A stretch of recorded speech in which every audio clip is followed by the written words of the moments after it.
এই যে একটা পুষ্টিকর খাবার, মজাদার খাবার, মজাদার, খাইলে শেষ বাড়ি। এটা অনেক ভালো, অনেক এটা পাকুক খায়, প্রচুর পরিমাণে পুষ্টি আছে এতে, বিদেশি সুগন্ধি, অনেক ভালো খাবার এটা। দেখতেছেন এই যে আমাদের পরিবার টিকটক আছে একটা, একটাও নাই। এইটা এই যে কামড়া। আসলে হওয়ার তো ভাই।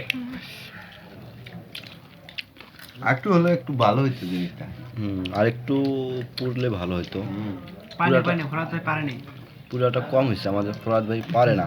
দেখছেন খাবারটা অনেক অনেক সুস্বাদু খাবার এটা, আপনিও বাসায় আপনি ট্রাই করতে পারেন। এইটা সাথে যদি একটু লঙ্কা হইতো না, কাঁচা লঙ্কা আর একটু লবণ, সেই হয়তো কিন্তু খাবারটা খাইতে নাই।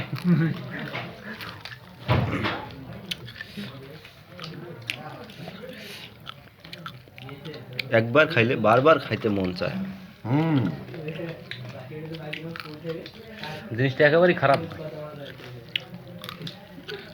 তোমার ছবিটা তো উঠেনি, আমরা ওঠেনি। এই যে ইনি এখানে দেখতে পাচ্ছেন না, ইনি হচ্ছে মাস্টার মাইন্ড, ঠিক আছে?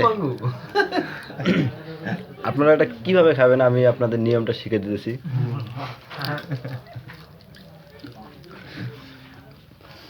গাছ থেকে একটা এরকম আনাম ভুট্টা নিয়ে আসবেন, সেটা আপনাদের চুলায়, গরম জ্বলন্ত আগুনের চুলায় সেটা পোড়া দিবেন, কিছুক্ষণ রাখবেন 10 থেকে 15 মিনিট, এর মধ্যে দেখবেন যে হয়ে গেছে।